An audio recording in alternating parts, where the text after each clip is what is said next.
اعوذ باللہ من الشیطان الرجیم بسم اللہ الرحمن الرحیم الصلاۃ والسلام علیک یا سیدی یا رسول اللہ وعلی آلک واصحابک یا سیدی یا حبیب اللہ۔ انتہائی واجب الاحترام محترم خواتین و حضرات، آج صلاۃ التسبیح پڑھنے کا طریقہ آپ کے سامنے عرض کرنے کی سعادت حاصل ہوگی۔ محترم خواتین و حضرات، حضرت سیدنا ابن عباس رضی اللہ تعالی عنہما سے روایت ہے، تاجدار کائنات صلی اللہ علیہ وآلہ وسلم نے ارشاد فرمایا، جس کا ترجمہ اور مفہوم سماعت فرمائیں۔ آقا کریم علیہ الصلوۃ والسلام نے ارشاد فرمایا، اے چچا عباس، کیا میں آپ کو عطا نہ کروں اور آپ کو تحفہ اور انعام نہ دوں؟ اور پھر آپ صلی اللہ علیہ وسلم نے صلاۃ التسبیح، تسبیح کی نماز یعنی صلاۃ التسبیح کے فضائل آپ نے بیان کیے، جس کا مفہوم یہ ہے کہ اے میرے چچا عباس، اس نماز کو پڑھنے سے اللہ تبارک و تعالیٰ اپنے ذمہ کرم سے آپ کے سابقہ موجودہ بھول کر جان بوجھ کر ظاہری پوشیدہ تمام گناہوں کو اللہ اپنے ذمہ کرم سے معاف فرما دیتا ہے۔ محترم خواتین و حضرات، پھر آقا علیہ الصلوۃ والسلام نے ارشاد فرمایا، جس کا مفہوم یہ ہے کہ اے چچا عباس، اسے ہو سکے تو روزانہ پڑھو، روزانہ نہیں تو ہفتے میں ایک بار پڑھو، اگر ہفتے بعد نہیں تو مہینے میں ایک بار پڑھو، اگر یہ بھی نہیں تو سال میں ایک بار پڑھو، یا زندگی میں کم از کم ایک بار سے پڑھو۔ محترم خواتین و حضرات، اگر کوئی بندہ کہے یہ ضعیف حدیث ہے تو واجب الاحترام یاد رکھیے، محدث اعظم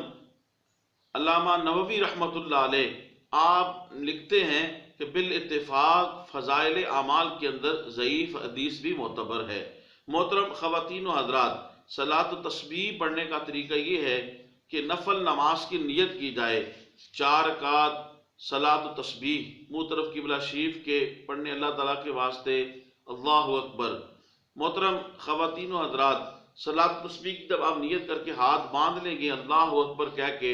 ہاتھ باندھ کے پھر آپ نے ثنا پڑھنی ہے، سبحانک اللہم وبحمدک وتبارک اسمک وتعالی جدک ولا الہ غیرک۔ اس کے بعد آپ نے 15 مرتبہ تیسرا کلمہ پڑھنا ہے، سبحان اللہ والحمد للہ ولا الہ الا اللہ واللہ اکبر۔ پھر اعوذ باللہ من الشیطان الرجیم، بسم اللہ شریف پڑھیں گے اور الحمد شریف پڑھیں گے، اور اس کے بعد کوئی سورت مبارک ملائیں گے۔ سورت پڑھنے کے بعد پھر حالت قیام میں کھڑے کھڑے پھر 10 مرتبہ یہ کلمہ پڑھنا ہے، جسے کلمہ تمجید بھی کہتے ہیں، سبحان اللہ والحمد للہ ولا الہ الا اللہ واللہ اکبر۔ اس کے بعد رکوع میں چلے جائیں گے، رکوع کی تسبیح پڑھنی ہے 3 مرتبہ یا 5 مرتبہ یا 7 مرتبہ، سبحان ربی العظیم۔ اس کے بعد 10 مرتبہ رکوع میں ہی پڑھنا ہے یہ کلمہ تمجید، سبحان اللہ والحمد للہ ولا الہ الا اللہ واللہ اکبر۔ پھر سمع اللہ لمن حمدہ کہنا ہے، ربنا لک الحمد، اور کھڑے کھڑے ہی حالت کوما میں 10 مرتبہ یہ پڑھنا ہے کلمہ تمجید، سبحان اللہ والحمد للہ ولا الہ الا اللہ واللہ اکبر۔ پھر آپ سجدے میں چلے جائیں گے، پہلے سجدے میں جا کے سجدے کی تسبیح پڑھنی ہے، سبحان ربی الاعلی 3 مرتبہ 5 مرتبہ یا 7 مرتبہ تسبیح۔ سجدہ پڑھنے کے بعد پھر سجدے میں ہی پہلے سجدے میں 10 مرتبہ یہ پڑھنا ہے کلمہ تمجید، سبحان اللہ والحمد للہ ولا الہ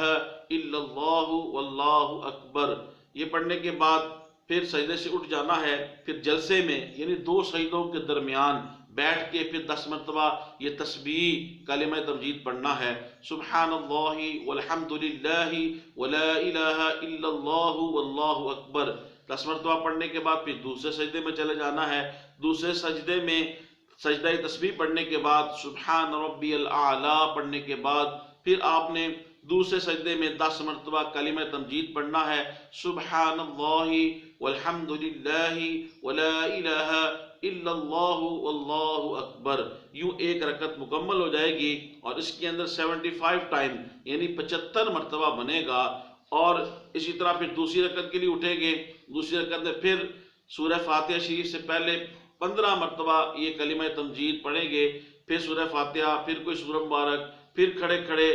پڑھنے کے بعد، سورت پڑھنے کے بعد 10 مرتبہ سبحان اللہ والحمد للہ ولا الہ الا اللہ واللہ اکبر پڑھیں گے، پھر اسی طرح رکوع، اور پھر رکوع سے اٹھنے کے بعد پھر سجدے میں، پھر 2 سجدوں کے درمیان دوسرے سجدے میں،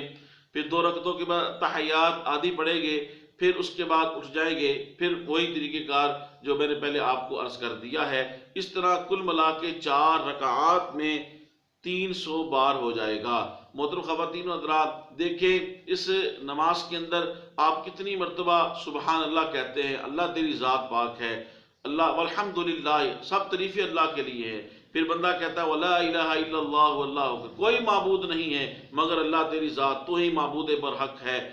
تو ہی پرستش اور عبادت کے لائق ہے، واللہ اکبر، تیری ذات سب سے بڑی ہے۔ تو بار بار جب ان کلمات کو دہراتا ہے، یا اللہ تیری ذات بڑی ہے، یا اللہ تیری ذات ہر عیب و نقص کجی سے پاک ہے، یقیناً اللہ تعالیٰ اس سے محبت فرماتا ہے، اس سے خوش ہوتا ہے، اور اس کی مشکلات کو آسان کرتا ہے، گناہوں کو معاف فرماتا ہے۔ محترم خواتین و حضرات، اسی طرح سنن نسائی کی روایت ہے، حضور علیہ الصلوۃ والسلام نے ارشاد فرمایا، جس کا مفہوم یہ ہے افضل الصلاۃ بعد الفریضۃ صلاۃ اللیل، فرائض کے بعد افضل نماز رات کی نماز ہے۔ تو عمومی طور پہ صلاۃ التسبیح شب برات کو، شب معراج کو، شب قدر کو،